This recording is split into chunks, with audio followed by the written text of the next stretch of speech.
All right, it's 97.7 QLZ in the green room with Mark Tremonti. Hey, Mark. What's happening? Thanks for having me. Oh man, nice to see you. Where are you sitting at today? I see a lot of equipment behind you. I'm at home in my studio. Excellent, excellent. Well, I'm really excited because you've got this amazing new project out that I had weird expectations because when I first saw Tremonti Sings Sinatra on a list of upcoming albums, I was like, oh, there must be someone else named Tremonti that's doing a Sinatra album. And then I realized it's Mark Tremonti, the guitarist from Creed and Alter Bridge and from Tremonti, and he's doing Sinatra covers. Why? And then once I started to get into the story a little bit, it's fascinating. So tell me, how did this project come together? Yeah, so about 3 years ago, I've always been a big Frank Sinatra fan, but about 3 years ago, I just became obsessed with singing like him. Just as like a young guitar player, I'd hear another player and I'd want to play just like them. And um, I did the same thing with Sinatra, and I just tried to dive into his vocal stylings as much as I could, just for fun, just as a hobby. And then years went by, and I kept on practicing. Just I watched all the movies, read all the books. But I was like, what am I ever going to do with this other than just enjoy it? I was just enjoying it. And then we got a diagnosis that our daughter, that wasn't born yet, had Down syndrome. So I was like, you know what? There's a reason for this obsession. I'm going to record a record. I'm going to do it for charity. I'm going to raise money for Down syndrome and partner up with the National Down Syndrome Society and start this new wave of charitable projects called Take a Chance for Charity. That's going to challenge other artists, or whether it be a musician or a painter or a athlete, to do something that their fans would not ever see coming, like me singing Sinatra, for example. So, quick question then. Like, do you have a favorite Sinatra movie or a song or moment that you look back at his history and you think like that's like quintessential Frank?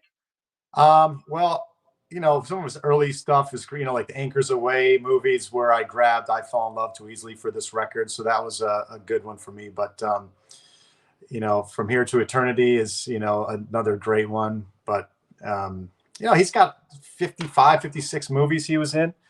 Ocean's 11, originated with him and the guys and the Rat Pack guys. But, yeah, it's such a huge legacy. It's hard to pinpoint the best, even the best songs. The Song Is You is probably the most important song for me on this record, because that's the song that I heard, the video that I saw, that made me want to dive in as deep as I did. Well, I'm fascinated by this because I watched some of the videos at the website TremontiSingsSinatra.com. People can go and pre-order the album, find out a little bit more, make donations as well. And you blew me away with when your vocals kicked in. I thought I was hearing Frank. I'm like, oh, Mark's lip syncing. What is going on? So the work that you put in to get that sound right is fantastic. But also tell me about the musicians that you were working with for this project, because you tied in with some of Frank's old cohorts. Yeah, I told my manager I wanted to do this project. He says, well, you know what? My guitar teacher growing up played with Frank Sinatra. So he hooked us up with Dan McIntyre's the guitar player. He hooked us up with Mike Smith, who was Frank Sinatra's band leader, that played with him for over 40 years. And he said, all right, this project sounds great, but can your boy sing? And my manager, believing in me like he does, is like, oh, of course he can. And he had never heard me sing Frank Sinatra before. So I got on my cell phone. I was like, all right, here, to make you feel better, I go, they call you Lady Luck. And I sang him a little clip so he could, feel good about selling this project to everybody. Once we did that, he organized as many of the musicians that toured with Sinatra as possible. So we had, I think, 15 guys of the original session, that out of 17 of the first session that we did. And then once we got the band together, they said, all right, now the next hardest thing is to get the approval from the family, from the estate, because they don't approve anything, hardly. So because we brought the original guys, the players, and not the originals would be, back in the 40s. I don't think anybody is surviving from the original Sinatra days, but the guys who toured with him at the end of his career, we brought them to the table, and we're doing it for charity. So I think the family approved after all, and then they heard the first 2 sessions, so they approved after they've heard the project and saw that we were coming with the original guys and for charity. Well, you mentioned your obviously your daughter's diagnosis with Down syndrome, and you're working with the National Down Syndrome Society to help support that charity. Talk a little bit about the work that they do and where these funds are going to end up helping people. Well, there's a ton of different things that they do, but for me, just knowing what we've gone through, a family that can't afford or doesn't have the wherewithal or the connections or the information to find out where to get speech therapies, how to pay for it, occupational therapies, physical therapy. My daughter had open heart surgery 3 months ago, which was the most devastating thing I've ever been through, and I couldn't imagine a family not being able to having the proper insurance, or the know-how to find the right doctors, or if they should do this or not. So, and then there's also programs for independent living, programs to get folks hired, jobs, giving folks jobs. Just this huge, it's a huge network. It's a huge society of support. And when we first got that diagnosis, it was very, I was very worried. I didn't know what to expect, because I never knew anybody with Down syndrome growing up, and it was kind of a lonely thing. I'm like, we're going to have a child with special needs, and it's going to be, it's going to change our existence here. It seemed like it was going to be a lonely thing to deal with, but once you meet this community, you meet way more friends than you'd ever have in your life. It's a hugely supportive community, and we just want to give back. And we partnered up with the biggest organization there is. So they were nice enough to let us use their charity as the flow through for all the funds. So as soon as penny number 1 comes in, it goes straight to NDSS. Everybody can write it off on their taxes. I bought a record for $30. Here you go. IRS, so it's all worked out very well. Yeah, people again can check out TremontiSingsSinatra.com. Check out some of the videos in advance. You can pre-order the album and some great merchandise up there as well, with all the proceeds going to the charity.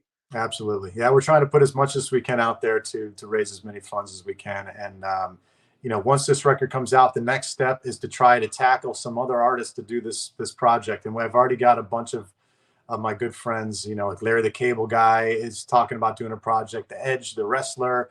Chris Daughtry, the guys from Blackstone Cherry, Steve Stevens, the country band Lone Star, talking about doing a project. But I want to branch out and not just get my rock and roll friends, but like the Lone Star guys, a country band, to spread the word within the country genre. And the Edge, talk to his fellow wrestlers. And Larry the Cable Guy, talk to his movie star and comedian friends, just to keep on having this spill over. And my goal now in life is to be a little old man on his deathbed going, I raised $100 million for charity, kids. That's my goal. That is fantastic. Now that you've done this, and you've done this album singing the songs of Frank Sinatra in his style, has that inspired anything else in you to approach sort of that genre of music anymore in the future? Are there other artists that you think you might want to try to learn and emulate and do something like this down the road?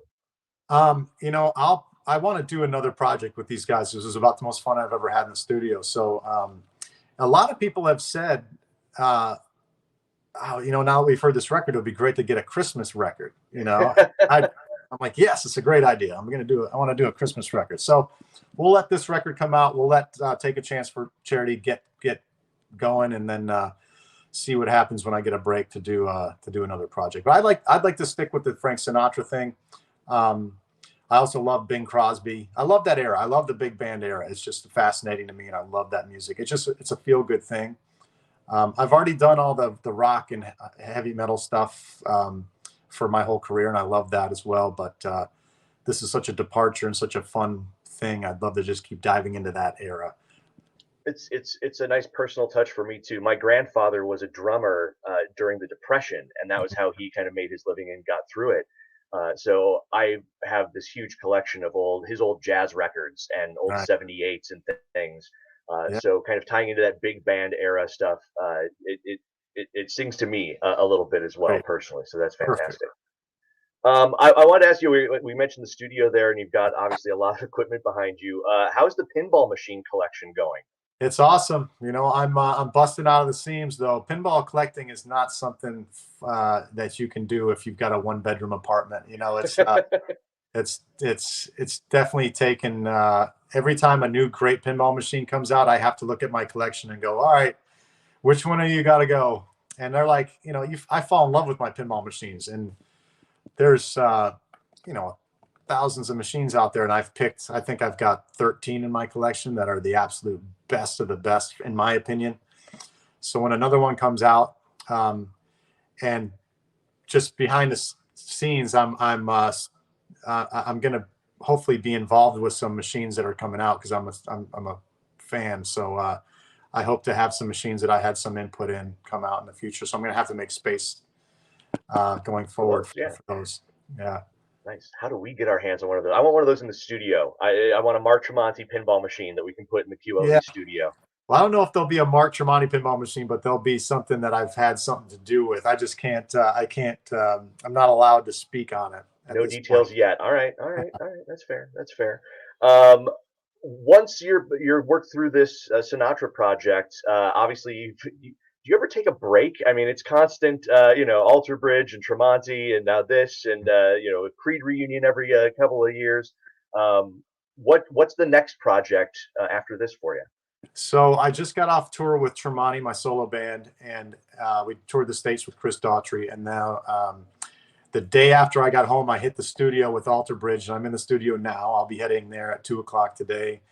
And then once we finish in the studio, I'll be prepping for the first Sinatra show, which is May 14th. And then I head over to Europe on May 27th to tour with Tremonti. The Alter Bridge record will be getting mixed during this time and setting up for a October 14th release, and that record is going to be called Pawns and Kings.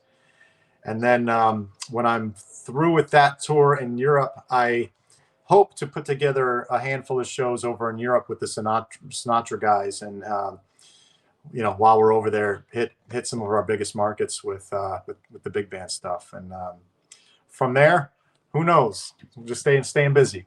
So again, I go back to: do you ever take a break?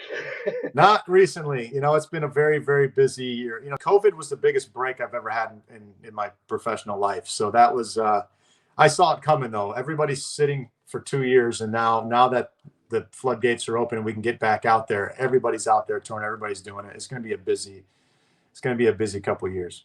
Absolutely, and we're looking forward to seeing everyone and hearing all of the music that people have been working on in their studios while they're in lockdown. It's a fantastic time for new stuff out there right now. One last question, because we do happen to be chatting here on May the 4th. May the 4th be with you, by the way. It is Star Wars Day. Yes. I had to ask. I know you're a little bit of a Star Wars fan. Do you have a favorite of the Star Wars movies? I would say Empire Strikes Back, maybe. But I'd have to say, of all the new movies out after the first original three, I think Rogue One is my favorite. I think that's a great movie. I also love Solo. I thought that was great. But I think Rogue One was, the best of the new ones.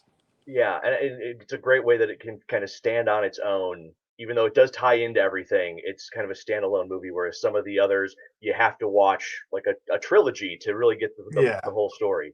And I do have a Mandalorian pinball machine. I'm jealous. I'm jealous. I'm jealous. Well, Mark, thank you so much for taking some time to talk with us today. Congratulations on the big project. Again, I hope you are able to say that you raised $100 million for charity someday. I hope so. Well, thanks for helping me do that. People definitely check it out. Tremonti Sings Sinatra. It'll blow you away. TremontiSingsSinatra.com for all the details. And Mark, best of success with you. Good luck on the road. Looking forward to the Alter Bridge album later this year too. Great. Thanks so much.